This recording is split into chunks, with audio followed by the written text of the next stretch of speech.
kalau nanti kesini habis biaya banyak. Dari YouTube-nya aja, penontonnya aja bisa 100 kali lipat kok dari apa yang dikeluarkan. Gitu kan sudah menandakan adanya kebohongan. Katanya sudah jauh-jauh ke Blitar, nanti biayanya banyak. Saya itu ya bodoh tapi nggak bodoh-bodoh amat lah. Dari apa yang kamu posting saja bayarannya 100 kali lebih lipat dari apa yang kamu keluarkan. Saya tahu kok. YouTube itu 100.000 penonton lebih itu 50 juta. 50 juta dari 100.000 penonton. Kalau 1 juta berapa? 50 juta dikali 10 sudah berapa? Belum kalau 3 juta dan sebagainya. Tujuannya itu hanya AdSense, hanya uang. Sekarang yang jadi korban itu masyarakat. Diadu domba, dihasut hanya untuk konten.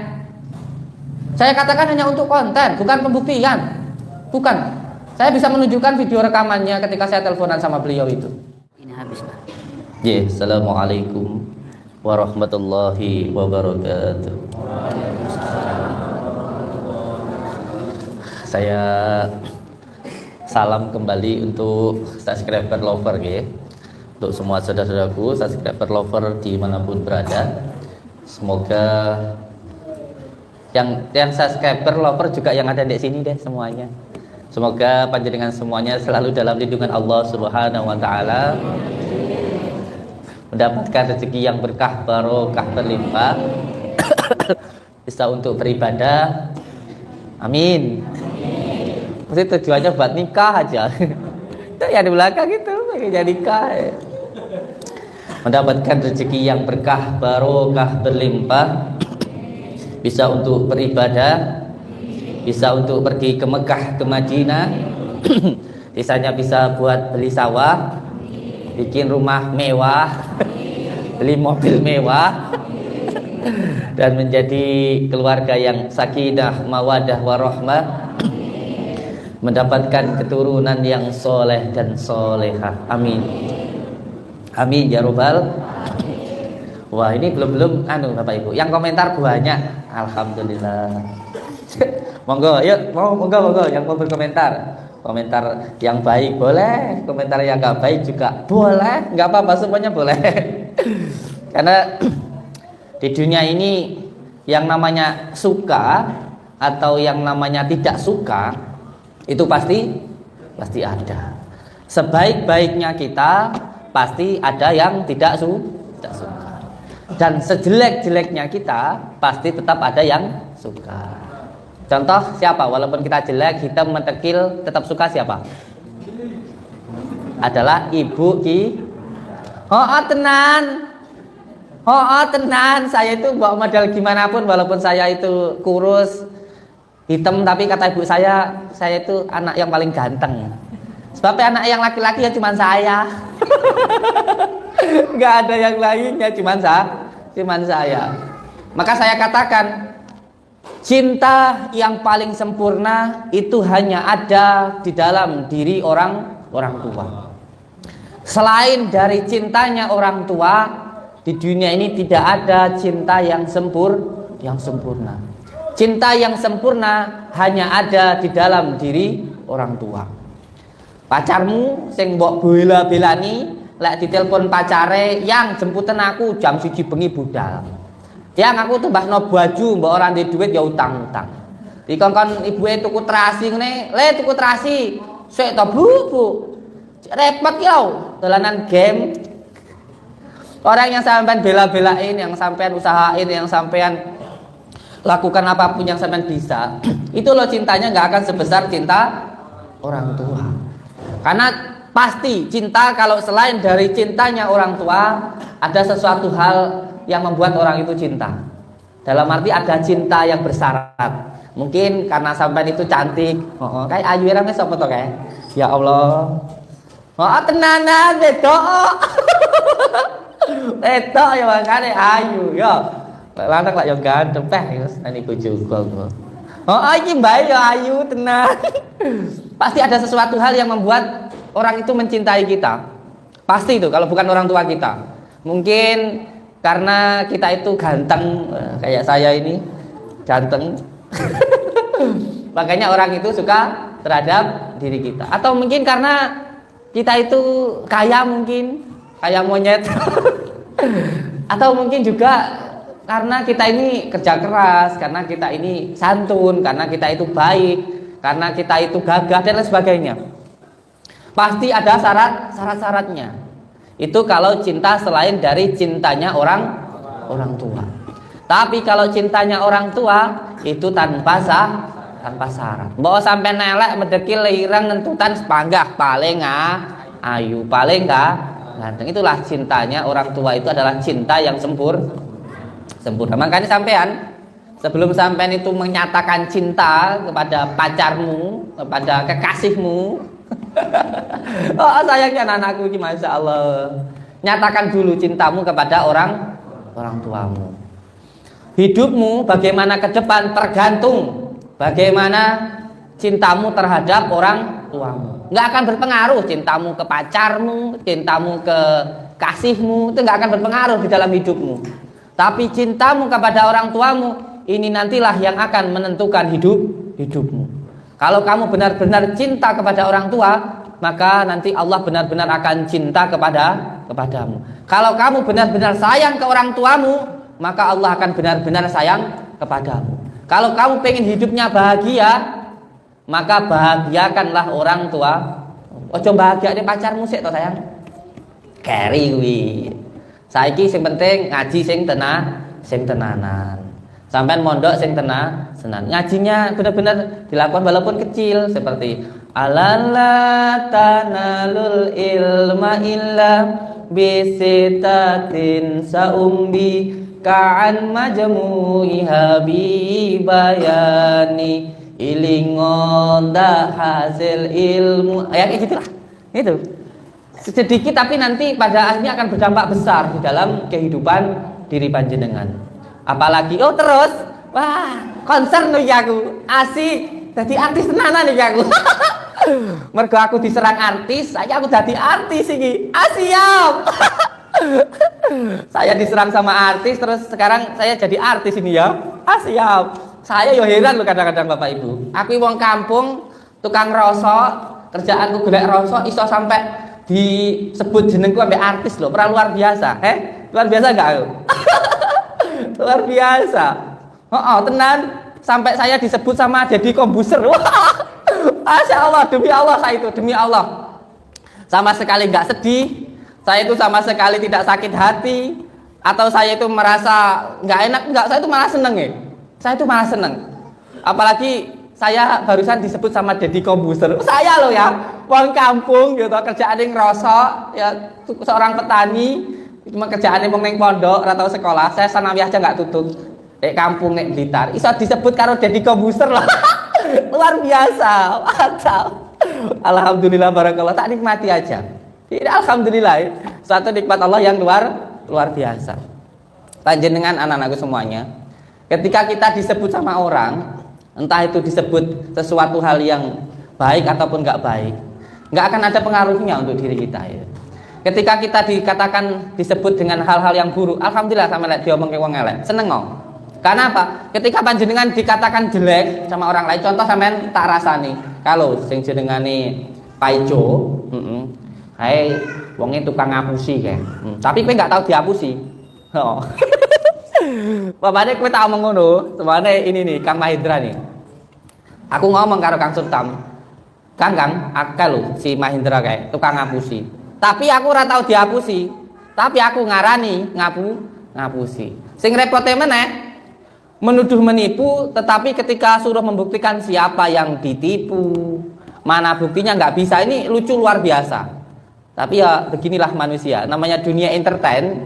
Kalau pengen tetap eksis itu menyebut nama orang lain, menyerang orang lain, itu biar lebih terkenal. Saya pun sudah mendapatkan bocoran. Kemarin juga sempat ada komunikasi. Intinya ya konten, hiburan. Jadi supaya tetap eksis itu bagaimana caranya? Caranya kita itu bikin konflik supaya tetap eksis. Nah, ben viral itu nggak sesuatu hal sing konflik lah begitu. Saya nggak ngerti, saya bukan artis sih saya. Nah, kalau panjenengan disebutkan seseorang, dijelek-jelekin seseorang atau diomongin lah, buasnya elek apa ora ya wis ya ancen ngono lah wis. Kalau saya ya memang saya merasa diri saya jelek. Saya itu hanya kelihatan baik di mata orang itu hanya karena Allah itu menutupi aib-aib saya. Itu prinsip saya. Saya itu kelihatan baik hanya karena Allah menutupi aib-aib saya. Kalau Allah membuka aib saya, nggak ada satu orang pun yang mau mendekat kepada saya. Saya kelihatan baik ini hanya karena Allah itu menutupi keburukan saya. Makanya saya sudah terlalu buruk, saya nggak mau ngomongin keburukan orang. Aku elek kayak telek ngomong kayak enggak. Itu prinsip saya. Dan yang kedua, ketika panjenengan dikatakan dibully, difitnah, dicaci sama orang, itu barokah untuk hidup panjenengan. Itu barokah hidup panjenengan. Karena apa? Ketika panjenengan dikatakan buruk sama orang, nanti keburukan panjenengan akan diberikan kepada orang itu dan kebaikan orang itu akan diberikan kepada panjenengan. Terus yang bikin susah apanya? Sekarang panjenengan kalau semua keburukan panjenengan itu akan diberikan kepada yang mengatakan, terus kebaikannya akan dikasihkan ke panjenengan, terus yang membuat panjenengan susah itu apa? Ini firman-Nya Allah sendiri bahwa siapapun yang membicarakan keburukan orang lain, ya ancen wonge buruk kayak aku ini keelekan.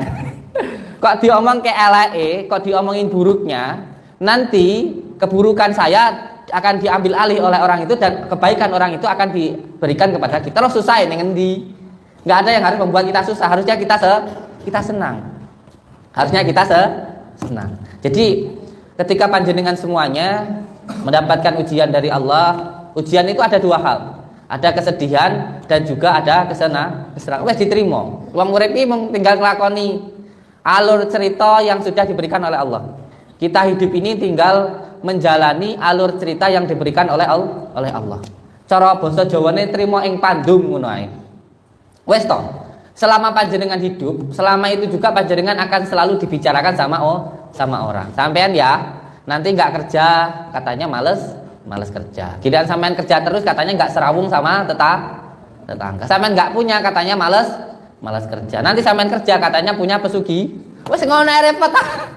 Hidup itu repot kalau ngurusin orang. Yang penting lakukan yang terbaik yang bisa untuk kita lakukan. Mau dikatakan panjenengan itu orang yang sok baik, pakai jilbab nanti dikira sok alim, panjenengan nanti ketika sholat kok dikatakan sok alim, sampean pakai sarung dikatakan sok alim dan sebagainya, nggak usah dipedulikan. Karena setiap orang yang berbuat baik pasti akan ada ujiannya. Niki, setiap orang yang berbuat baik pasti akan ada ujiannya. Makanya ketika berbuat baik tidak cukup hanya berbuat baik, tetapi juga harus disertai dengan keikhlasan dan juga harus disertai dengan kesabaran. Sampai baik sama orang tua ya baik-baik saja. Ini ada orang yang menghadap ke saya. Ada yang menghadap ke saya lalu bilang, "Kang Udin, nggih, saya itu sudah baik loh sama mertua saya itu. Saya itu sudah tiap bulan ngasih gaji, ngasih uang. Tetapi kok saya itu tetap dibanding-bandingkan dengan menantu yang lain ya. Terus saya itu harus gimana?" Saya jawab, "Kamu harus tetap baik sama mertuamu. Karena memang tanggung jawab kamu sebagai menantu itu baik ke mertuamu. Masalah mertuamu itu baik atau tidak, itu urusannya dia dengan Allah. Kalau baik ya baik aja karena itu adalah perintah Allah. Bukan karena kamu baik itu karena mertuamu itu baik, bukan. Kamu baik sama orang tuamu ya baik-baik aja. Baik. Masalah orang tuamu itu masih marah-marah, ngomel, seumpamanya apalagi pikun, udah dikasih makan katanya belum. Ya kamu harus tetap baik sama orang tuamu. Walaupun orang tuamu tidak baik kepada kamu. Walaupun kayak gitu juga kamu pernah loh kayak gitu. Waktu kamu masih kecil makan ya kamu malah lari-lari, dikasih makan malah nangis dan lain sebagainya. Sekarang giliran kamu baik sama orang tuamu. Yang penting kamu baik sama orang tuamu karena kebaikan itu adalah perintah dari Allah. Kamu baik sama tetanggamu ya baik-baik aja. Sampai punya masakan kasih ke tetangga, punya panenan kasih ke tetangga. Yang penting baik aja. Nanti kalau tetanggamu baik enggak sama kamu, ya itu urusan tetanggamu. Yang penting kamu baik sama tetangga. Jangan sampai panjenengan punya panenan ngasih ke tetangga. Nanti ketika tetangga panen enggak ngasih panjenengan marah. Berarti baiknya itu hanya karena manusia, bukan karena Allah. Sampean baik sama istri ya baik-baik aja. Yang penting sampean baik sama istri. Yang jelas ketika berbuat baik harus disertai dengan keikhlasan dan kesabaran. kesabaran. Nah ini pentingnya memahami sebuah keilmuan. Sampean dapat kiriman dari orang tua, anak-anakku. Dapat kiriman dari orang tua, sampean mau ngasih ke temennya, ya ngasih aja. Karena Allah. Nanti kalau temennya dapat kiriman dari orang tua nggak ngasih ke jenengan, ya jangan sakit hati. Karena sampean ngasih itu karena perintah Allah. Ngoten nggih. Dan sering sekali banyak sekali orang yang datang ke sini itu selalu mengeluhkan kalau di dalam hidupnya itu sengsara, soro, selalu sakit-sakitan, selalu ditipu orang. Itu bilangnya karena disantet. Wah, Gus, saya ini disantet sama orang loh, Gus. Saya itu kerja selalu bangkrut. Wah, rezeki saya disumpetin sama orang. Saya itu sakit-sakitan. Pasti saya ini disantet sama orang. Itu kalau dengar kayak gitu, saya itu ya ketawa tapi takut dosa. Ya aku ya mau menang ngono. Terus saya itu harus gimana, Gus? Cara supaya saya itu biar hilang santet saya. Ya caranya gini, Bapak. Lajimune sandal, waplok. Caranya begini, saya kasih daun bidara sama garam. Ini nanti panjenengan buat mandi setelah mandi malam. Terus setelah itu nanti setelah dikir nanti panjenengan kirimkan Al-Fatihah ke orang tua panjenengan. Terus setelah saya kasih seperti ini biasanya terus tanya. Terus apalagi, Gus? Sudah gitu aja. Loh kok kayak gini doang, Gus? Saya ini jauh-jauh loh. Dari Kalimantan jauh-jauh sampai ke sini, di sini cuma disuruh baca Al-Fatihah untuk orang tua doang. Terus saya mikir dalam hati saya, lah terus aku kon nyapo, terus aku kon piye, apa kon ini udah berketok sakti, oke? Terus saya suruh gimana? Kalau memang penyakitnya cuma dari situ, terus saya suruh gimana? Nah terkadang hal semacam ini perlu untuk dipahami. Banyak orang itu hidupnya sengsara, yang paling utama itu karena kedusan sama orang tua. Hampir kebanyakan seperti ini. Banyak itu orang itu hidupnya sengsara karena kedusan sama orang tua. Ini yang paling banyak sekali. Jadi panjenengan kalau pengen hidupnya bahagia tergantung bagaimana panjenengan ke orang tua. Kalau ke orang tua baik, maka hidup panjenengan pasti akan baik. Tapi kalau sama orang tua durhaka, sengsara urip panjenengan. Sengsara. Masih mendino sholat, masih mendino wirid, masih setiap hari ke makam, ke para wali-wali Allah, ziarah. Tapi kalau sama orang tua itu durhaka, sengsara. Ini yang perlu untuk dipahami. Karena penyakit itu ada 3. Penyakit non medis itu ada 3. Yang pertama dikarenakan ain. Jadi saya dunungkan sedikit supaya tidak salah paham. Nanti orang kalau datang ke alternatif, datang ke al-hikmah, ke peruqyah pasti dikatakan kena sihir. Enggak sayang. Itu orang ngomong yang enggak tahu tapi sok tahu. Penyakit non medis itu ada 3. Yang pertama ain atau pujian yang tidak menyertakan asma Allah. Makanya saya itu paling enggak senang kalau dipuji itu. Tenan. Saya itu paling enggak senang dipuji. Karena pujian itu hanya milik Allah. Kalau di beberapa kitab itu ada itunya nggih, kajiannya nggih. Alhamdulillah utawi sekabehane puji iku lillahi kagungane Gusti Allah fil alamin kang mengerani wong alam kabeh wa bihi. Lah kayak gitu. Itu kalau ngaji kitab kayak gitu. Jadi alhamdulillah utawi sekabehane puji iku lillahi kagungane Gusti Allah. Jadi pujian yang tidak menyertakan asma Allah itu malah menimbulkan penyakit. Makanya jadi orang itu jangan senang dipuji. Dibully enggak apa-apa enggak. Makanya ayo siapa yang mau bully? Siap. Siapa yang bully, siapa yang mau mencaci monggo. Jadi itu bulian caca itu malah menjadi pupuk. Malah menjadi pupuk. Tanaman itu kalau mau subur harus dikasih kotoran supaya subur. Tinggal kita jadi tanamannya apa jadi kotorannya. Gitu aja.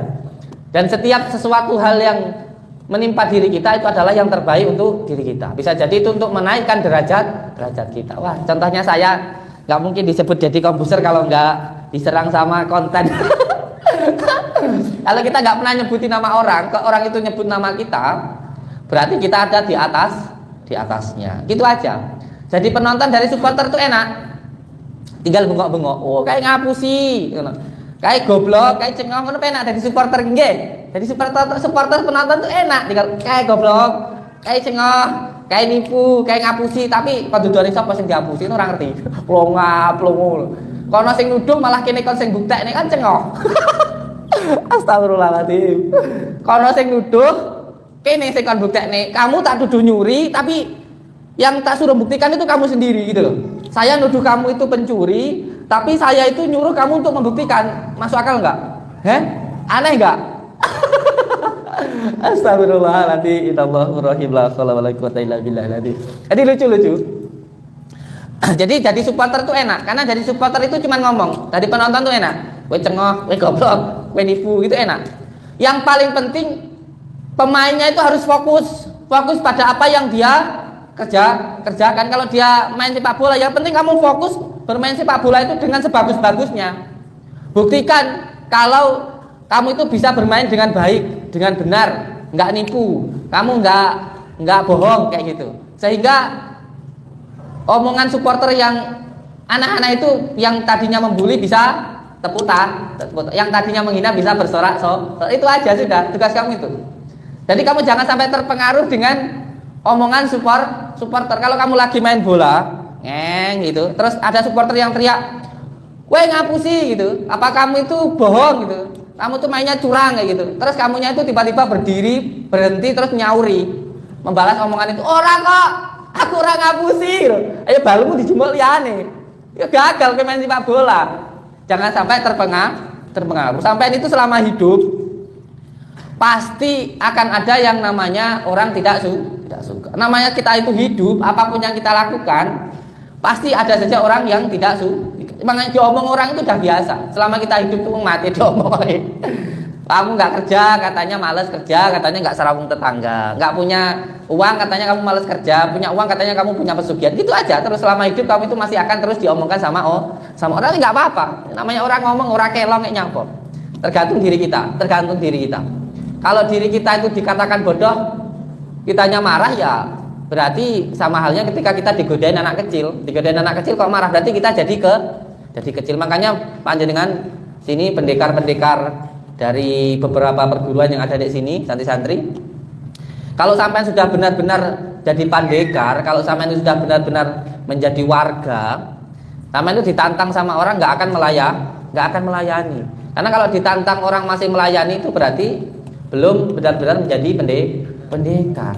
Ditantang anak kecil mbok layani, ya jadi cah cilik. Nah ditantang wong gendeng kok mbok layani, tadi gendeng mana ngono. Tadi gendeng mana. Yang penting panjenengan itu lakukan peran panjenengan dengan sebaik-baiknya. Kalau jadi santri ya santri sing tenanan, kalau jadi petani ya petani sing tenanan, kalau jadi orang tua ya orang tua sing tenanan, kalau jadi suami ya suami sing tenanan, sing sayang sama istrinya, nggak gampang marah, nggak gampang nesuan. Tenan. Kalau jadi istri ya istri sing tenanan, ojo dolan ae urusi bojomu, urusi anakmu gitu. Intinya lakukan sesuatu hal itu dengan tenang. Nah, ini loh pentingnya panjenengan belajar ilmu. Ketika panjenengan belajar ilmu itu sebenarnya supaya diri kita itu tenang. Kuncinya orang belajar ilmu itu supaya tenang. Karena ilmu itu adalah nur cahya. Ilmu itu adalah penerang kehidupan, supaya kita tahu tujuannya hidup. Ilmu itu intinya adalah penerang supaya kita itu tahu tujuannya hidup. Kalau kita tahu tujuannya hidup, nggak akan gampang gubuan, nggak akan gampang bingungan, dan nggak akan gampang susah. Dikasih nggak punya apa-apa, ya sabar, nggak gubuan. Nggak punya apa-apa, ya sabar. Dikasih kaya juga nggak lupa. Jadi ilmu itu adalah penerang. Ilmu itu adalah cahaya supaya kita tahu tujuannya hidup. Makanya orang kalau hidup tidak punya ilmu itu seperti orang yang berjalan di waktu malam tidak punya cahaya, tidak ada penerang, sehingga bingungan. Diomong wong ini wis bingung, diomong wong ini wis bingung. Enek wong ngomong ini milu ngene, enek wong ngomong ngono milu ngono, enek wong ngomong kayak ngapusi wis milu-milu ngelokne. Kenapa? Karena nggak punya ilmunya, wis ngetutnya ngikutin apa kata orang. Dilokne ngene wis bingung, diomong ini wis bingung. Saya itu dari 3 tahun yang lalu. Saya itu sudah dari 3 tahun yang lalu diserang sama orang itu. Dari mulai saya masih belum punya padepokan sampai sekarang punya padepokan begini. Itu dari dulu sudah diserang orang. Apa ngaruh buat saya? Yang katanya nanti 2 bulan lagi tutup lah, yang katanya saya itu begini, apa ngaruh buat saya? Nggak ngaruh sama sekali buat saya. Buktinya ya tambah rame, buktinya ya tambah kabeh, tambah anak, tambah anu ya, gak apa kan ujung-ujung Nggak ngaruh. Kalau kita sudah tahu tujuan hidup kita sudah tahu apa yang kita lakukan, tidak akan terpengaruh dengan omongan orang. Contoh sampean jalan ke Kediri, kalau sampean sudah tahu tujuannya, buat diomong nanti sampean di jalan ada ini ada itu, nanti nyebrang sungai yang luas. Tapi karena sampean sudah tahu tujuannya di sana, ya nggak jadi masalah orang mau ngomong kayak gimana. Inilah pentingnya kita mempunyai ilmu supaya nggak gampang gubuan, nggak gampang bingungan. Kalau dikasih miskin ya nggak nyolong, ya nggak ngapusi. Kalau dikasih kaya ya nggak terus maksiat, sehat kok nggak terus maksiat, itu enggak. Jadi semuanya tetap berjalan di jalan Allah. Insya Allah. Kalaupun melakukan kesalahan, namanya manusia ya melakukan kesalahan itu tidak apa-apa. Namanya orang hidup punya kesalahan. Yang penting nggak selalu salah. Makanya saya bilang dengan semuanya. Terus jalankan sholat, terus amalkan sholawat walaupun terkadang melakukan maksiat. Ojo sampai kualik ya sayang ya. Mengko nek sampean wah aku kadang-kadang cek maksiat, nggih apa aku sholat. Ini adalah jalan masuknya setan. Setan itu masuknya dari waswas. Engko aku sholat ora keterima. Nanti aku sholat nggak diterima sama Allah, kan gitu. Jangan sampai seperti itu masuk ke dalam pikiran. Terus jalankan sholat, terus amalkan sholawat walaupun diri kita masih melakukan maksiat. Terus jalankan sholat, terus amalkan sholawat sampai kita bosan untuk melakukan maksiat. Jangan kebalik ya. Nggih, ngoten nggih, paham nggih? Ya wis, sekarang kita ruqyah nggih. Kita lakukan ruqyah. Ruqyah ini artinya adalah tiup. Dan yang menjadi keyakinan kita, aku yakin kita bahwa Al-Qur'an itu adalah obat. Obat untuk berbagai macam penyakit medis maupun penyakit non medis. Dan tadi saya sudah menjelaskan sedikit bahwa penyakit non medis itu ada 3. Yang pertama karena ain atau pujian yang tidak menyertakan asma Allah. Makanya orang-orang tua kita dulu sering bilang, kalau anak gemuk jangan diomong, kan gitu nggih. Nanti anaknya kurus. Kalau anaknya seneng makan jangan diomong, nanti nggak doyan makan, kan begitu nggih. Orang tua kita dulu. Nah itu sebenarnya semuanya ada ilmunya, bukan sesuatu hal yang syirik, bukan. Karena baginda Rasulullah sendiri sudah matur bahwa nanti di akhir zaman penyakit yang paling banyak menimpa umatku adalah ain. Sekarang terbukti, orang mau tidur selfie, bangun tidur selfie, mau mandi selfie, habis mandi selfie gitu. Terus nanti habis selfie dipojok di Facebook, dipajang di Facebook, terus ditonton orang se-Indonesia. Terus orang se-Indonesia itu muji. Nah, pujian yang tidak menyertakan asma Allah ini bisa menyebabkan penyakit. Makanya banyak sekarang itu penyakit yang aneh-aneh. Sedangkan obat dari ain itu adalah mengambil dari sumber ainnya, yaitu air wudhu.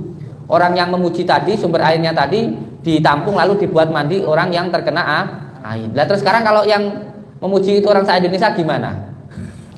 Keburu aid dulu ya. Yang kedua penyakit medis karena ketempelan, yaitu yang pertama muncul al-ghotob, yaitu mudah marah. Tanda-tanda ini terkadang kita ngomong orang ini mengalami gangguan jin, itu dikira kita melihat jin kayak gitu. Padahal ketika kita mengatakan bahwa orang itu mengalami gangguan jin, itu ada tanda-tandanya. Di dalam Al-Quran disebut dengan penyakit ta'if atau ta'ifun, penyakit psikis yang diakibatkan oleh gangguan jin. Yang pertama muncul al-ghotob, yaitu mudah marah. Orang yang mudah marah itu menandakan ada gangguan jin di dalam dirinya. Karena jin, setan itu sifat utamanya adalah temperamental, yaitu nesuan. Makanya bapak bojone sampean nesuan ora? Lek bojone sampean nesuan, ini berarti ngalami gangguan jin. Gorene tak ruqyahe. Engko lek tak ruqyah ora mari, ka ono rupiah kok lak mari. Bojone sampean lek nesuan, ruqyan, engko lek diruqyah ora mari, enggak sembuh. Kalau diruqyah enggak sembuh, kasih rupiah, engko lak sembuh. Yang pertama, ketika seseorang mengalami gangguan jin, itu tanda-tanda awalnya muncul perasaan al-gham, yaitu gampang marah. Jadi kita melihat seseorang melihat seseorang mengalami gangguan jin itu bukan hanya karena kita mampu melihat jin, bukan. Anak wong ngomong kowe kena gangguan jin, wah emang kowe iso ndelok setan kowe. Bukan, kita itu ada kitabnya. Ada panduannya, ada belajarnya dulu. Enggak asal ngomong. Jadi bukan asal ngomong gitu. Jadi ketika seseorang mengalami gangguan jin, penyakit itu ada non medisnya, itu ada tandanya. Yang pertama muncul perasaan al-gham. gotong, yaitu gampang marah. Yang kedua muncul perasaan alladzi waswisu fis sudurin nasi minal jinnati wa muncul perasaan was-was, gampang bingung kayak ngono. Wis dikai duit bangga bingung, anak sehat, bojone sehat bangga bingung kayak gitu. Enggak tahu yang dibingungin itu apa. Cara bahasa Jawa niku wong kaken tingkah ngono lho, kayak ngono. Pembingungan itu. Yang kedua muncul perasaan was. Yang ketiga gampang sedih. Jadi wis mbok duwe apa ya bangga sedih kayak gitu. Lah ini nanti kalau dibiarkan akhirnya jadi halusinasi. Terus nanti kalau dibiarkan terus akan meningkat menjadi gangguan kesehatan, gangguan dari non medis ke medis. Ini yang perlu untuk dipahami, dari penyakit non medis ke medis. Makanya seseorang itu akan sulit sekali untuk disihir, untuk disantet kalau orang itu nggak gampang orang yang nggak gampang marah, orang yang selalu alhamdulillah selalu bahagia, itu sangat sulit sekali untuk disihir. Karena nafsu itu ada 4. Ini ya, saya jelaskan sedikit. Nafsu itu ada 4. Yang pertama nafsu supiyah, yaitu nafsu keinginan. Sampai tidak apa-apa punya keinginan, tetapi jangan sampai dikuasai oleh keinginan. Sampai itu kalau bahagia nggak harus keinginannya panjenengan itu dikabulkan, enggak. Karena banyak orang yang tidak bahagia itu karena terlalu banyak keinginan. Contoh kita masih kecil, mainan kelereng aja udah bahagia kok. Nah, sekarang ketika kita sudah besar, kenapa bahagianya harus kalau sudah punya mobil, harus punya jabatan, harus punya rumah? Kenapa harus kayak gitu? Itu kan pikiran kamu sendiri yang harus mempunyai itu, yang membuat susahkan diri kamu sendiri. Wah, aku tuh bahagia lah, aku nikah karo Lala sama Mane. Ada yang kayak gitu ya? Ada toh? Loh, yang nyuruh kamu itu bahagia kalau sudah nikah sama Lala itu siapa? Kan kayak gitu. Aku bahagia lah, aku nikah karo santri goib semuanya. Soalnya kayak gitu. Oh, aku bahagia kalau nikah sama Pak Ijem kayak gitu, Pak Ijem yang cantik, yang gitu. Loh, yang nyuruh kamu bahagia itu kalau sudah menikah sama dia itu siapa? Itu kan pikiran-pikiran kamu sendiri, ya. Kamu sendiri yang membuat hidup kamu itu sengsara. Aku bahagia nanti kalau sudah punya rumah. Aku bahagia nanti kalau sudah punya mobil, gitu. Itu kan keinginan kamu sendiri yang mengekang kebahagiaan kamu. Ya inilah namanya nafsu supiyah. Nafsu supiyah itu adalah nafsu keinginan. Dulu kamu kecil main kelereng aja udah bahagia kok. Kenapa sekarang bahagianya harus begini, harus begitu? Ya makanya saya kalau ditanya bahagiamu itu gimana Kang? Bahagiaku ya sekarang ini. Kalau kemarin itu ya sudah, yang depan itu wis terserah Gusti Allah gitu. Ya, yang bahagia itu namanya nafsu supiyah. Nafsu supiyah itu kalau di dalam ilmu Jawa tasawuf disebut dengan nafsunya tumbuhan. Nafsunya tumbuhan itu pepaesan atau keindahan. Bunga itu hanya mekar, terus setelah mekar mati. Ini adalah nafsunya tumbuhan. Makanya kita itu sering dikatakan kita ini adalah jagat alit, dunia ini adalah jagat besar. Karena semua yang ada di jagat besar, semua yang ada di dalam dunia ini ada di dalam diri kita. Kita ini adalah jagat alit, tetapi semua yang ada di jagat besar ini ada di dalam diri kita. Makanya saya katakan dunia ini nggak akan kiamat selama umat ini masih taat. Selama kita itu taat, dunia ini nggak akan kiamat gitu. Jadi nafsu supiyah itu adalah nafsu keinginan. Yang kedua, nafsu lawamah. Nafsu lawamah itu nafsu makan. Atau kalau di dalam ilmu tasawuf, lawamah itu nafsunya hewan. Hewan itu pokoknya ngertinya yo mangan. Mbok katokan ora katokan, sing penting mangan. Makanya orang yang hidupnya hanya makan itu seperti hewan. Orang ngerti halal apa haram wis pokoknya yang penting mangan itu. Enggak apa-apa. Sampean itu makan buat hidup, tetapi jangan sampai hidup buat makan ini. Ini adalah nafsunya hewan. Yang ketiga, nafsu amarah. Nafsunya setan. Kita itu marah ya enggak apa-apa, marah kalau kita enggak bisa tanggung jawab sama istri. Marah kalau kita itu enggak taat, marah kalau kita itu enggak kerja, marah kalau kita itu enggak tanggung jawab, enggak ngibadah, itu baru marah. Tetapi jangan sampai dikuasai oleh amarah. Jangan sampai dikuasai oleh amarah. Ngoten paham nggih? Karena enggak ada ceritanya orang menuruti hawa nafsu hidupnya bahagia, itu enggak ada. Suka sama orang enggak tahu itu istri siapa, mbok sukai yo iso kowe dipateni wong. Iya enggak? Sampean dicaci orang marah, sampean langsung bunuh atau mukul masuk penjara sampean. Ya, jangan menuruti hawa nafsu. Dan ini penting ya anakku nggih, anak-anakku nggih. Didengarkan ya cinta ya sayang ya. Oh, tenanan. Ya, kayak bahaya kayak apa. Kang Adian. Kang Sofian ditutupi sik ini enggak ketok aku. Enggak konsen aku ceramah. Ya dulu ae lah. Lalu lah tutup barang iki Gus lagu dah, tak ceramah sik. Ora bu ningsih iki wis plero ae. Apa iki mesti ngono lho. Ora. Aku wis ora saiki tapi. ini penting ya anakku ya. Adiwit loh engko. Ini penting ya ketika kita sampean ketika panjenengan ketika sampean itu dicaci, dibully, dikatakan buruk sama orang, kalau sampean tidak marah, maka derajat panjenengan akan dinaikkan oleh Allah dan cacian bulian itu akan kembali kepada yang mengatakan. Ini kuncinya orang sabar. Sabar itu abot, tapi luar biasa sekali untuk menaikkan derajatnya panjenengan. Allah akan menaikkan derajatnya panjenengan dengan cacian maupun hina. Contoh nggih, sampean saya kasih rokok. Kang, rokok Kang. Sampean kok enggak mau? Mboten Gus. Ndak Kang. Ya kan kembali ke saya lagi ya. Heeh toh. Tapi lah sampean trimo, yo mbok tak kai teleknya Kang, telek. Mbok cekel yo kowe kena telek, iya toh? Iya, sampean dicaci, dibully, kok sampean niku santai, sampean tuh enggak ngaruh kayak gitu. Ya beno. Itu nanti apa yang dikatakan orang itu akan kembali kepada yang mengatakan. Tapi lah sampean dilokne nesu. Terus sampean bales ngomong ngaleh kayak telek ngono. Kowe pemane sampean dilokne goblok sama orang. Mamanya Kang Sofian tak lone. Kang Sofian, kowe iki goblok lho ngono.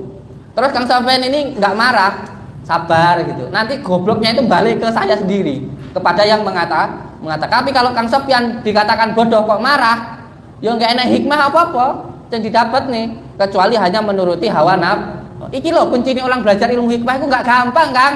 Ora gampang. Teman belajar ilmu hikmah nanti pasti akan diuji, pasti akan dibully, pasti akan dicaci. Enggak gampang orang belajar ilmu hikmah itu.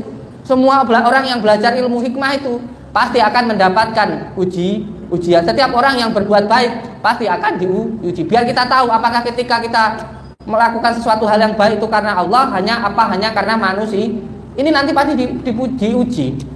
Apalagi ketika belajar ilmu hikmah itu supaya diri kita itu bersabar. Dan ilmu hikmah itu ilmu rasa, ilmu rasul. Dan orang hanya akan bisa merasakan ketika sudah mengamalkan. Kalau orang belum mengamalkan, mbok sampai ceritani, sampai jelas nih seperti apa pun nggak akan percaya. Wong dia belum pernah mengamalkan kok. Saya minum kopi, nggih. Rasanya manis karena saya sudah meminum. Kalau sampai saya menceritakan kepada orang yang belum pernah minum kopi, malah dilokne ngapusi Kang kopi ki manis, wong kopi ki pahit tok, langu kok manis. Bagi gendeng kopi ye. Dilok nih pada akhirnya. Makanya saya sering menyampaikan ketika panjenengan wirid, dzikir, kholwat, riyadhah, jangan sampai menceritakan apa yang sampean alami kepada orang lain. Kalau sampean menceritakan nanti pasti dikatakan penipu. Kecuali kalau kayak saya sudah siap dikatakan penipu, sudah siap dikatakan pembohong, saya siap. Kalau belum siap jangan. Gua sampean dilok ning ngene oyeng. Makanya banyak artis itu yang loncat ke lantai 2 pakai obat-obatan kan nggak kuat dengan cacian, nggak kuat dengan bulian. Kalau kita sudah terjun di dunia media sosial, kita sudah cara bahasa gaulnya jadi artis, artis coy. Kalau kamu sudah tampil jadi artis, harus siap dicaci, harus siap dikomentari, harus siap dibully. Makanya saya itu siap-siap aja, dicaci saya siap, dibully saya siap. Nah, ini karena ini adalah ilmu rasa, ilmu rasa. Ilmu rasa itu hanya bisa dirasakan oleh yang mengamalkan. Contoh ibunya tadi, ketika beliau tadi menceritakan kalau di rumah itu sering ada ledakan, terus sering ada penampakan, terus diceritakan sama orang itu nggak percaya. Terus orang itu nanti bilang begini, lek tenan jajal, aku tak pengen roh penampakan setannya kayak apa. Kira-kira ibunya bisa membuktikan nggak? Nggak akan bisa. Masa roh setan terus konduduhnya setan ini, kira-kira isa ora? Lah ini loh yang harus kita pahami. Semuanya itu harus ada jalurnya masing-masing gitu loh. Ada ilmunya masing-masing. Ini kadang orang ngomong nggak pakai ilmu, astagfirullah. Gusti Allah, kula nyuwun ngapura. Lah sekarang katanya baginda Rasulullah aja kalau dibaca orang Kalau diserang orang berdarah, loh kamu nggak pernah ngaji yo Kang. Baginda Rasulullah ngambil pasir, disiramkan, semua orang nggak lihat. Pernah terjadi dengan baginda Rasulullah. Apa mbak kira saiki baginda Rasulullah ki akar kawang tidak tekan lah aku. Baginda Rasulullah pernah lagi duduk di Ka'bah, ada orang ngambil batu, dilemparkan batunya, lembu sekilan. Orang tekan sekilan, nggak gantung itu batunya. Apa mbak kira baginda Rasulullah ki nggak duwe ilmu? Antum cangkem. Nah ini orang ngomong nggak punya ilmu. Woi baginda, siapa yang bilang agama Islam itu boleh ngajarin kebal dan sebagainya? Oh baginda Rasulullah itu perang keluar darah. Hei ngajimu kok ngendi? Rene ngaji karo aku, tak kasih kitab Mambaul Hikmah. Rene ngaji kitab Ihya sama saya tentang Imam Syafi'i yang menerangkan beberapa ilmu hikmah. Rene tak tenang. Aku kadang-kadang gedek loh ngomong ini, tapi ya wis lah rapopo. Sing aneh-aneh. Iki sing terakhir ya aku ngomong gitu. Karena orang terbiasa melakukan yang buruk, lalu menuduh orang lain buruk seperti dirinya. Mentang-mentang sudah biasa menggunakan ilmu trik, sudah biasa nipu, lalu menuduh orang lain menipu seperti diri. Besok tak undang ke sini orangnya yang ada pembersihan ini. Tak undang ke sini, tak suruh jelasin orangnya sembuh atau tidak. Terus ketika di sana saya itu masuk dulu rumahnya atau kayak gimana. Terus setelah itu ada kejadian apa aja. Orang nggak suruh cerita sendiri demi Allah tanpa settingan. Sejan buh lah, mumet aku. Gitu Bapak Ibu. Jadi memang ilmu hikmah itu adalah ilmu rasa. Ilmu rasa itu hanya bisa dirasakan oleh yang mengamalkan. Tidak ada ilmunya. Syariat, tarekat, hakikat dan makrifat. Syariat itu adalah sesuatu hal yang kelihatan oleh mata. Itu adalah syariat. Sholatmu, zikirmu, puasamu, bahkan kerjamu itu adalah syariat. Makanmu itu adalah syariat. Makanya kalau ada orang yang bilang aku ki nggak sholat nggak apa-apa, yang penting aku ki apik karo tonggo, yang penting aku ora ngapusi mbek wong. Saiki padha karo ngomong ini, saya itu nggak makan nggak apa-apa, yang penting saya kenyang. Kira-kira ngono ku nyambung ora? Ada wong sing kebablas nih nek. Aku nggak sholat ora apa-apa, yang penting aku ora tau ngapusi. Orang ngapusi ya apik, sholat tambah apik kan. Ojo mbok pelintar-pelintir jan. Sholat syariat itu adalah sesuatu tindakan yang nyata. Kalau di dalam makanan, syariat itu adalah kulitnya, sesuatu hal yang dilihat dengan nyata. Tarekat itu adalah perjalanan.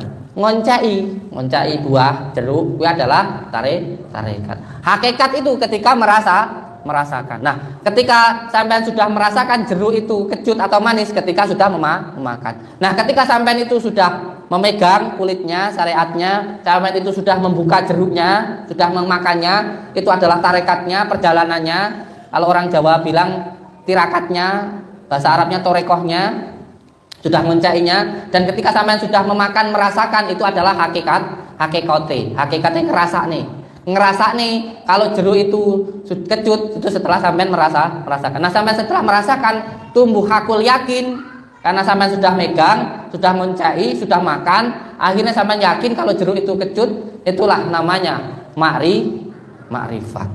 Paham ya? Kalau sampean cerita sama orang yang nggak pernah makan jeruk, kok sampean cerita kalau jeruk itu kecut, sampean kok dilok ning ngapusi. Jeruk abang kok kecut to Kang Sopyan. Tenan po ora to Kang?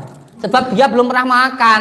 Mbok ceritaan sampean dower ya ora bakal percaya. Jadi kepercayaan itu untuk dirimu sendiri. Enggak harus orang lain percaya dengan apa yang kamu lakukan. Itu aja sudah. Yang penting kamu yakin itu benar. Kamu enggak ngebohongin orang yang kamu tolong itu senang, ya sudah itu aja sudah. Enggak usah terpengaruh sama omongan orang. Engko bidan dongane wong diomong wong kowe iki sok sakti. Nek wong mara ngene kiai njaluk didongakne, engko malih dilokne sok sakti terus kowe enggak gelem ndongakne. Bosok lek ngene iki carane. Bahaya kalau begini.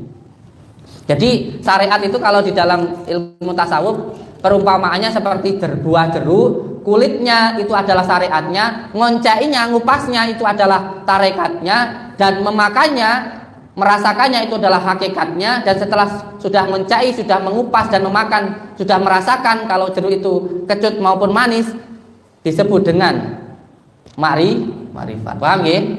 Wis nunaing Pak boleh cerita tambah sedikit tambah. Ini banyak saudara-saudara kita yang datang, ini saya hanya mendunungkan saja. Saya hanya mendunungkan apa yang saya ceritakan. Dan sini sedikit saya mau mengomentari. Kemarin itu ada seorang ustadz ya. Saya nggak begitu hafal namanya, seorang ustadz yang mengatakan bahwa Kalau saya jadi Gus Samsudin, pesulap abang, pesulap merah datang itu akan saya peluk dan akan saya jelaskan. Kira-kira orangnya itu sudah tahu apa belum ya? Kalau pesulap merah itu datang tapi nggak mau masuk, terus gimana kita mau menjelaskan? Loh ini ada di keterangannya beliau sendiri loh. Yang terakhir beliau masuk ini kan beliau jelaskan. Kalau dia itu nggak mau masuk, pengennya saya keluar. Dia ngomong sendiri kok. Dia ngomong sendiri. Dan di sini memang seperti itu. Loh sekarang gimana saya mau menjelaskan kalau orangnya nggak mau masuk? Dan saya pun juga sudah keluar menjemput orangnya untuk masuk, tapi nggak mau masuk. Wong memang niatnya hanya untuk konten kok. Wong memang niatnya itu hanya untuk konten saja, bukan untuk penjelasan, bukan juga untuk pembuktian, bukan untuk pembuktian maupun bukan untuk penjelasan, bukan. Datang ke sini itu nggak mau masuk ke rumah, tapi saya suruh keluar. Setelah saya keluar, saya ajak masuk pun juga tidak mau. Terus gimana Pak Ustadz yang saya hormati, yang saya takdimi, gimana saya mau menjelaskan tentang keilmuan saya kalau orangnya sendiri nggak mau dijelaskan malah pulang gitu loh sayang. Aduh Gusti, ini sama siapa? Salah satunya saya kenal ini, orang yang saya hormati, orang yang saya takdimi, Mbah Mijan ini. Mbah Mijan juga begitu berkomentar, lah saya jadi artis ini. Saya dikomentari artis loh sayang. Orang kampung kayak saya dikomentari artis, alhamdulillah. Jadi ada yang mengatakan Pak Ustadz itu yang saya hormati, yang saya takdim itu beliau bilang, Gus Sudi kalau saya jadi Gus Samsudin, kalau kata Ustadz itu kalau saya jadi Gus Samsudin, saya akan menjelaskan kepada orangnya tentang keilmuan yang saya punya, akan saya peluk dan saya rangkul. Saya itu malah saya yang orangnya itu datang nggak mau masuk, sudah dijemput sama santri saya 3 kali, pengennya saya yang keluar, akhirnya saya loh yang tuan rumahnya, walaupun nggak dihargai saya juga keluar. Setelah saya keluar, mau saya jelaskan malah pulang. Ada videonya. Ayo Kang, jenengan itu orang baik. Ayo dilakukan dengan cara yang baik. Masuk ke dalam. Nanti saya jelaskan. Enggak, di sini aja. Ya wes, kalau di sini mau pembuktian silahkan. Saya mau pembuktian yang orang keluar paku, keluar ini, keluar gitu. Itu kan orang kena gangguan santet, Kang. Kita mau membuktikan seseorang terkena santet gimana kalau nggak terkena santet? Ya udah ini temennya katanya. Temennya ditarik nggak mau. Ya ini yang perlu untuk dipahami. Jadi memahami suatu masalah itu harus secara kafah. Jangan hanya sepotong-sepotong. Kalau sepotong-sepotong ya nggak akan bisa gitu loh. Jangan sampai sesuatu hal itu dilihat hanya kelihatannya saja, tapi tidak secara kafahnya, nanti bosok ini. Dan kemarin pun saya sudah mengundang di Parsel ini untuk datang ke Padepokan atau ketemuan di luar Padepokan. Katanya ongkosnya banyak, saya ganti pulang pergi. Itu pun juga nggak mau datang. Jadi hanya konten saja lah menurut saya ini. Jadi kalau memahami agama itu memang harus secara kafah lah, jangan hanya sepotong-sepotong. Harus memahami secara kafah supaya tidak salah paham. Nanti seperti orang buta yang memegang gajah, nanti dikatakan gajah itu panjang karena yang dipegang belalainya. Lalu repotnya teriak-teriak di mana-mana kalau gajah itu panjang, padahal yang dipegang hanya belalainya. Jadi harus memahami secara kafah. Wonten mawon nggih. Nggih, monggo sekarang dilakukan ruqyah. Nanti setelah ruqyah terus diterapi. Setelah diterapi nanti dibawakan media untuk sarana berzikir. Monggo nggih. Ikuti bacaan yang saya baca. Siap? Alhamdulillah. Kalau saya terbukti salah, nggak hanya tutup channel, saya yang tutup channel mah apa? Nanti ada pembuktiannya ini di pengadilan. Yang salah bukan hanya tutup channel, di penjara. Kamu kan sudah menuduh saya berbohong. Kamu harus bisa membuktikan siapa yang saya bohong. Kamu yang nuduh, saya yang suruh buktikan. Kan lucu kamu itu. Oh tenan. Aduh, sana yang nuduh, sini yang suruh buktikan. Hah? Jangan gitu nanti saya si Iva gitu gimana? Jangan panggil saya anak kecil kayak gitu, nanti dipelintir lagi. Sudah jelas anak ngomong nggak mau masuk kok. Saya yang suruh keluar kok. Masih ada yang mempelintir katanya menghadang itu setelah beberapa waktu sayang. Itu pun juga mau dijelaskan sama pengacara, bukan dihadang sama pengacara. Jadi sudah ada sekitar di sini itu 15 menit, lihat di live IG-nya. Sudah disuruh masuk, nggak mau masuk, tapi saya disuruh keluar. Akhirnya pun saya juga keluar kok. Saya keluar, saya ajak beliau masuk, tapi nggak mau kok. Ini dipelintir-pelintir loh. Aneh, tapi nggak apa-apa, santai aja. Dinikmati, disyukuri. Barakallah. Iya, kemarin juga saya telepon sama pesulap merah ini. Saya telepon ke beliau, saya mengatakan, ayo kita ketemuan. Kalau sampean bilang nanti gak ada biaya, saya ganti ongkos pulang perginya. Ketemuan di luar Padepokan juga gak apa-apa. Ayo, gitu. Saya bilang seperti itu, orangnya gak mau. Terus saya suruh gimana? Lucu ah. Saya mau mengucapkan terima kasih nih, karena berkat beliau saya jadi dikenal orang. Walaupun dikenalnya katanya melakukan penipuan nggak apa-apa, yang penting terkenalnya aja. Saya malah bangga. Terserah mau percaya atau nggak percaya, saya nggak harus meyakinkan orang percaya dengan saya. Oh, nggak perlu itu, saya nggak perlu. Monggo. Saya yakin sesuatu hal yang baik pasti keluar yang baik-baik. Dan saya sampaikan untuk subscriber saya, lover saya, jangan pernah membalas cacian orang yang mencaci saya. Jangan sampai panjenengan terkotori dari kotoran orang. Biarkan orang saja yang kotor, kita jangan sampai terkotori. Itu yang paling penting. Ya. Jangan pernah membalas cacian orang yang mencaci saya. Semuanya itu adalah hikmah dari Allah Subhanahu wa taala untuk gimana kita mau benar-benar sabar kalau kita nggak dibully, nggak dicaci. Gimana kita mau terbukti pohon itu kuat atau tidak kalau nggak diterpa angin? Iya kok? Iya nggak? Iya dong. Masa iya? Masa enggak? Ya iyalah, masa iya dong. Jangan pernah membalas cacian orang yang mencaci saya. Jangan pernah membalas orang yang membuli saya. Wes, dibiarkan saja. Kalau gelas itu dalamnya kopi ya keluar kopi, kalau dalamnya teh ya keluar teh, kalau dalamnya bidara ya, kalau dalamnya peceran ya keluarnya peceran. Dan saya, alhamdulillah, selama saya di dunia entertain, walaupun saya orang kampung nggak bisa, saya ngupload YouTube nggak bisa, yang bisa anak-anak saya, santri-santri saya.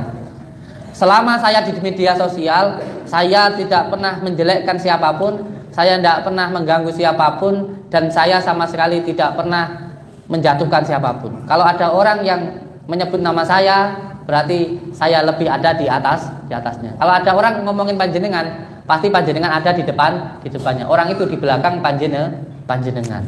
Jadi berarti kita lebih ada di atasnya. Semuanya intinya yo ben viral gitu aja. Intinya ben tambah viewer gitu. Katanya bilang kalau nanti kesini habis biaya banyak. Dari YouTube-nya aja, penontonnya aja bisa 100 kali lipat kok dari apa yang dikeluarkan. Gitu kan sudah menandakan adanya kebohongan. Katanya sudah jauh-jauh ke Blitar, nanti biayanya banyak. Saya itu ya bodoh tapi nggak bodoh-bodoh amat lah. Dari apa yang kamu posting saja, bayarannya 100 kali lebih lipat dari apa yang kamu keluarkan. Saya tahu kok. YouTube itu 100.000 penonton lebih itu 50 juta. 50 juta dari 100.000 penonton. Kalau 1 juta berapa? 50 juta dikali 10 sudah berapa? Belum kalau 3 juta dan sebagainya. Tujuannya itu hanya adsense, hanya uang.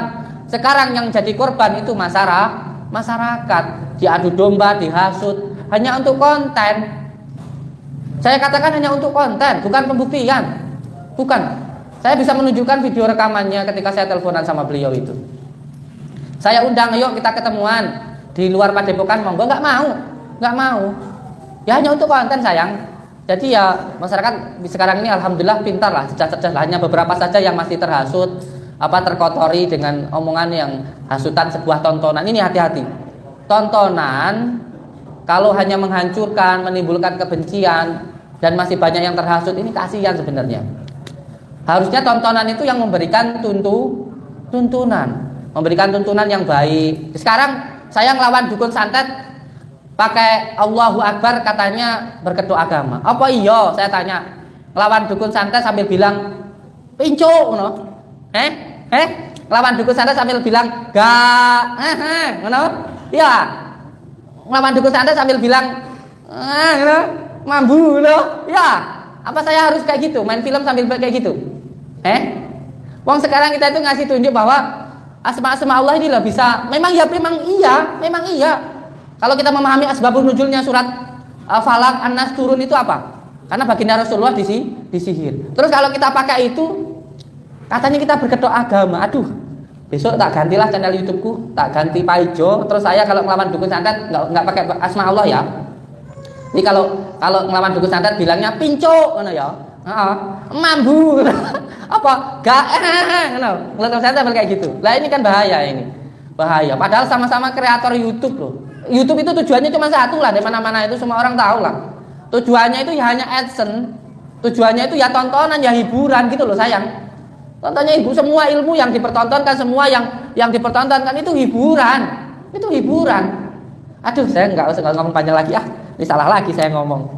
Tapi ya enggak apa-apa. Ya, alhamdulillah dapat rezeki dari saya. Semoga tambah berkah, tambah barokah.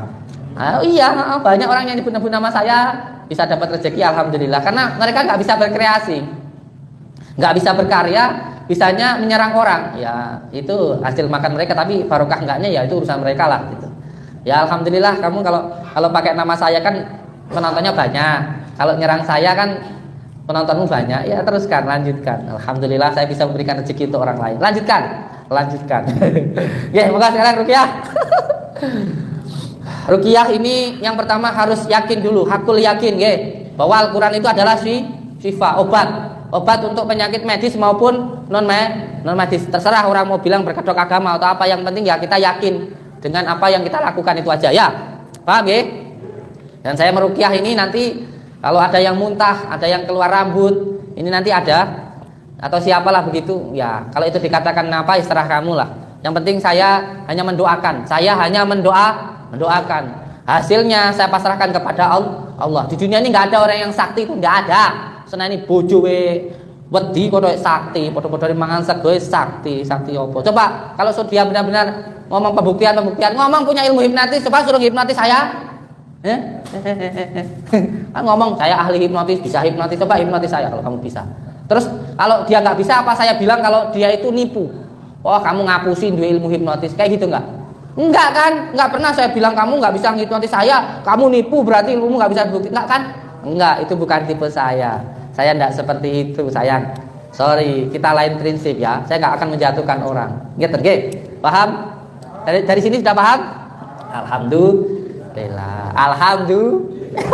Yang penting jadi masyarakat harus cerdas lah. Tonton ya ditonton, gitu aja. Tapi jangan sampai hatimu dipenuhi dengan kebencian. Jangan sampai hatimu dipenuhi dengan hasutan. Sekarang banyak orang pintar tapi tidak punya adab. Pintar agomo tapi intinya menghasut masyarakat supaya benci kepada negaranya. Ini fitnah akhir ya. Dan orang pintar hanya untuk konten. Jadi pintar, jadi katanya pintar, katanya cerdas.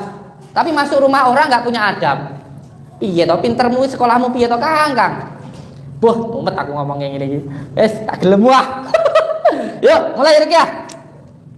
Ruqyah ini kalau di dalam artinya di dalam harfiah adalah sembur. Berarti peruqyah ini ya tukang sembur, ya tukang suwu. Nah, tukang suwu di dalam ilmu Jawa disebut ya dukun, itu aja. Dukun itu kalau di Arab sana disebut tabib gitu. Nanti kalau nggak ngerti nggak usah ngomong lah.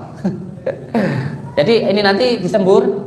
Ada yang ditiupkan. Ditiupkan ini yang ditiupkan harus sesuatu hal yang dari zatullah, sirullah, zatullah. Jadi kita itu ada karena diadakan oleh Allah, kita itu sehat karena disehatkan oleh Allah, kita itu kuat karena dikuatkan oleh Allah. Inilah namanya zatullah. Kalimatnya la ilaha illallah, la ma'buba illallah, la maujudan illallah. Jadi kita itu tidak ada, yang ada hanya Allah. Kita bisa melihat karena dilihatkan oleh Allah.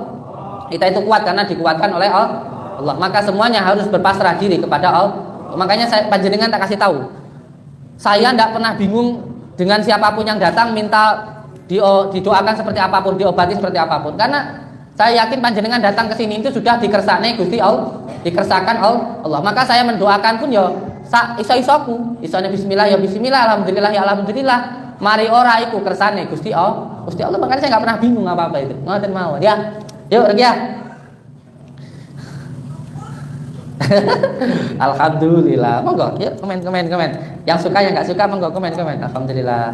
Nambahin penghasilan, nanti penghasilannya bisa buat untuk bangun pondok. Kita sedang bangun lantai 1 untuk ruqyah, lantai 2 untuk ngaji, lantai 3 untuk meditasi, dan kita juga sedang membangun untuk orang-orang yang mengalami gangguan kejiwaan. Karena saya backgroundnya ini dari dulu ngurusin orang-orang gila. Alhamdulillah. Monggo terus komen, nanti nambah penghasilan, bisa buat bangun padepokan. Ayo, tonton kabeh yang tidak suka, yang suka nonton. lumayan. Nggih, monggo. Ikuti bacaan yang saya baca. Nah, perlu untuk dipahami bahwa bacaan dzikir ini adalah makanan batiniah. Dari diri kita itu enggak hanya butuh makanan dohiriyah, nasi sayur itu makanan dohir, tapi kita juga butuh makanan batin. Makanan batin itu adalah dzikirullah. Ngaten nggih. Ketika saya kasih makan dimakan ya. Asyap. Asyap. Monggo. Ikuti bacaan yang saya baca. A'udzu billahi minasy syaithanir rajim. Bismillahirrahmanirrahim. Asyhadu an la ilaha illallah wa asyhadu anna Muhammadar Rasulullah. Allahumma shalli ala sayyidina Muhammad wa ala ali sayyidina Muhammad. Bismillahirrahmanirrahim. Alhamdulillahi rabbil alamin.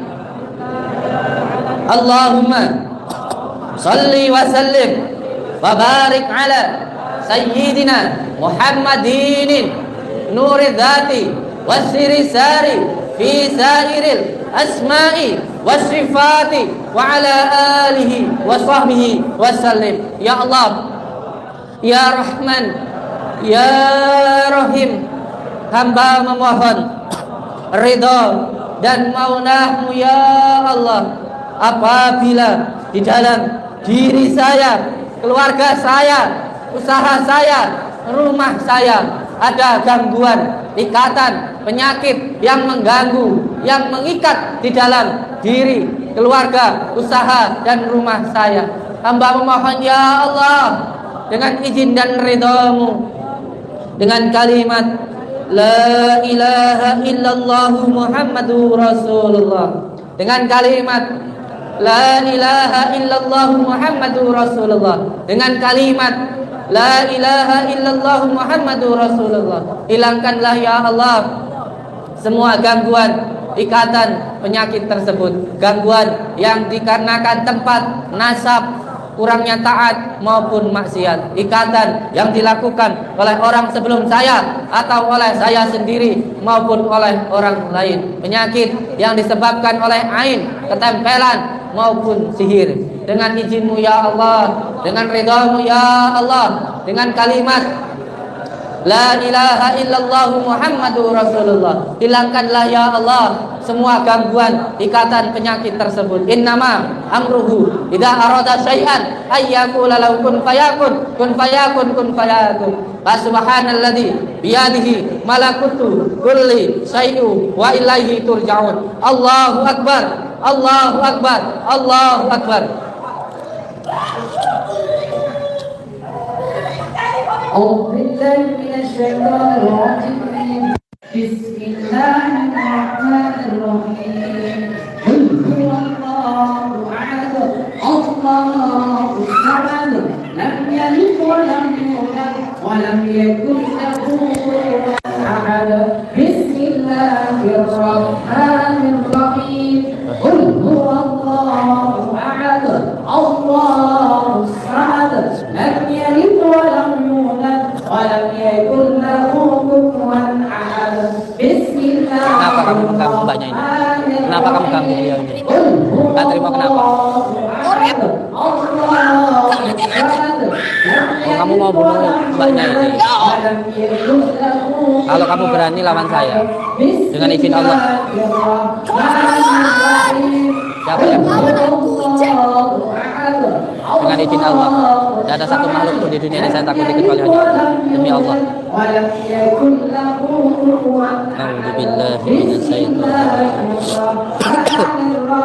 Bismillahirrahmanirrahim.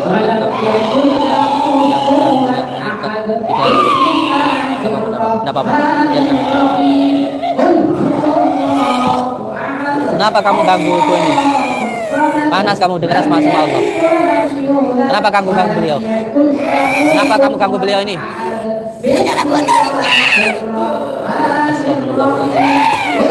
Jadi kamu sudah membunuh keluarga ini. Kamu sudah membunuh orang tua dari keluarga ini. Kalau kamu berani, kalau kamu bisa bunuh saya, jangan bunuh keluarga ini. Saya gantinya dari keluarga ini. Dengan izin Allah, dengan kalimat la ilaha illallah Muhammadur Rasulullah. Bismillah, datullah, sifatullah, wujudullah, afalullah. La ilaha illallah Muhammadur Rasulullah. La ilaha illallah Muhammadur. La ilaha illallah Muhammadur Rasulullah. Bismillahirrahmanirrahim. Allahumma salli wa sallim wa barik ala sayyidina Muhammadin nuridati wa siri في سائر الأسماء والصفات وعلى آله وصحبه وسلم. اللهم صل وسلم وبارك على سيدنا محمد نور الذات وسير سار في سائر الأسماء والصفات وعلى آله وصحبه وسلم. اللهم صل وسلم وبارك على سيدنا محمد نور الذات وسير سار في سائر الأسماء والصفات وعلى آله وصحبه وسلم. اللهم صل وسلم وبارك على سيدنا محمد نور الذات والسير الساري في سائر الأسماء والصفات وعلى آله وصحبه وسلم. Dengan asma Allah. Kalau kamu bisa sentuh saya. Mau lari kemana kamu? Mau lari kemana kamu? Kamu khodam yang dikirim sama dukun santet. Kalau berani sama saya, ayo tunjukkan semua ilmu kamu yang kamu. Kamu kira saya tidak tahu siapa kamu? Bangsa jin dari golongan Ampar.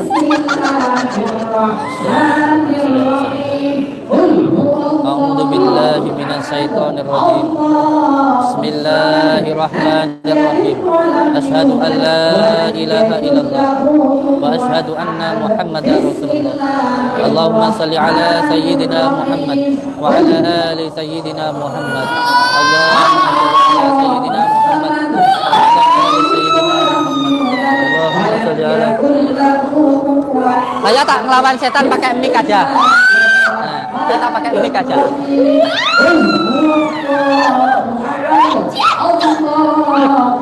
Mantap. Wah, mantap.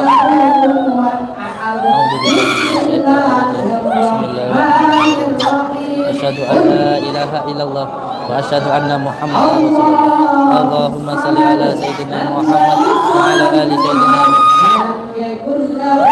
Ambilin sandal. Sini. Bahas sini. Ambilin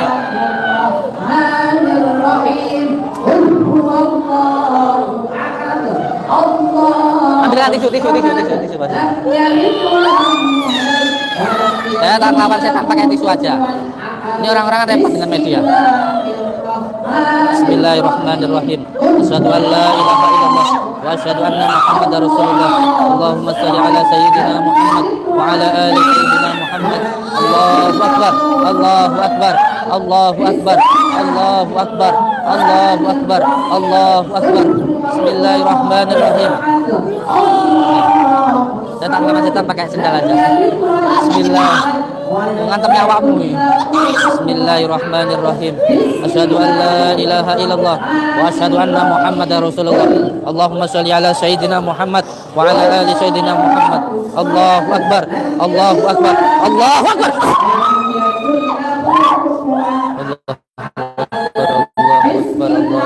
A'udzu billahi minasy syaithanir rajim. Bismillahirrahmanirrahim. Allahumma shalli ala sayyidina Muhammad wa ala ali sayyidina Muhammad. Allahu akbar. Bismillahirrahmanirrahim. Allahumma shalli ala sayyidina Muhammad. Allahu akbar. Allah. Sedang jepit aja takut. Oh, kamu tidak bisa ambil orang ini. Kalau nggak bisa ya jangan ganggu. Terus mau berani sama saya.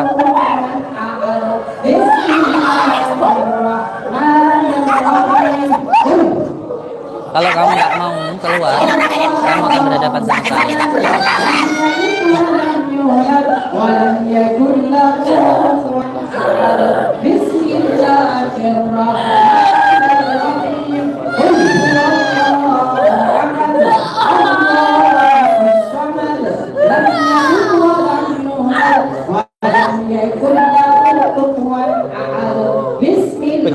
Bismillahirrahmanirrahim. Dengan izin Allah, dengan kalimat la ilaha illallah Muhammadur Rasulullah. Allahu akbar, Allahu akbar, Allahu akbar, Allahu akbar, Allahu akbar, Allah. Bismillahirrahmanirrahim. Allahu akbar. Allahu akbar. Dengan izin Allah, kalimat la ilaha illallah. Pegangin. Syirullah datullah syatullah. Allahu akbar. Pegang lepasin. Dikat di depan kepalanya. Dengan izin Allah, kalimat la ilaha illallah. Keluarkan dengan izin Allah. Ampun lagi orang ini. Dengan izin Allah. Dengan izin Allah, dengan kalimat la ilaha illallah. Tidak akan bisa masuk lagi orang ini dengan izin Allah. Dengan kalimat la ilaha illallah. Allah.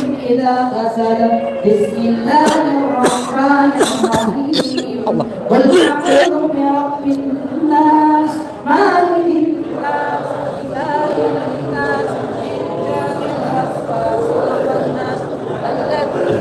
Bantu di rukyah dulu. Bantu rukyah sana. Nggih.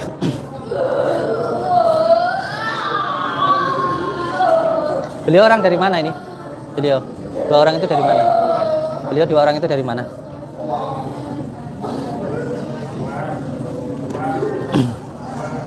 Mohon maaf, tadi saya meruqyah dengan menggunakan sarana sandal jepit.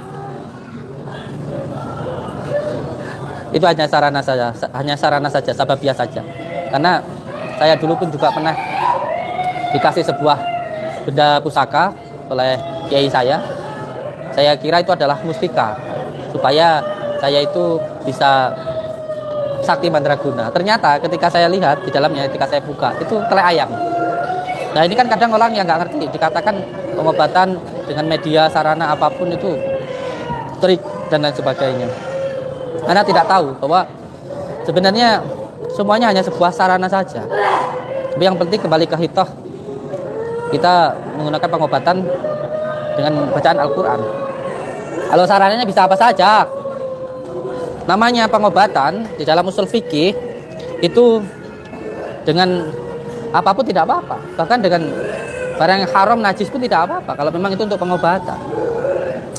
Makanya tadi saya menggunakan sandal jepit, tisu.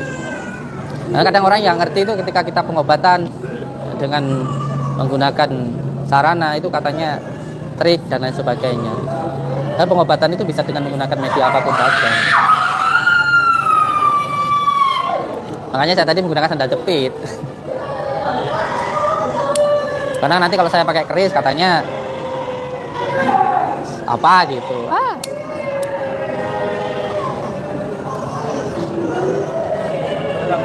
Oh dari Jombang. Nanti ngobrol sama pasien tadi, dua orang tadi, ya. Oke, pokoknya untuk semua saudaraku, salam seduluran, selawas yang walase Gusti Allah. Selalu pegang teguh kepada tali Allah, jalankan sholat, amalkan sholawat, berbakti kepada orang tua, baik kepada sesama dan cinta kepada negara. Jadikan tontonan sebagai hiburan, tapi jangan sampai menimbulkan kebencian. Jaga hati, jaga hati. Oke, wassalamualaikum warahmatullahi wabarakatuh.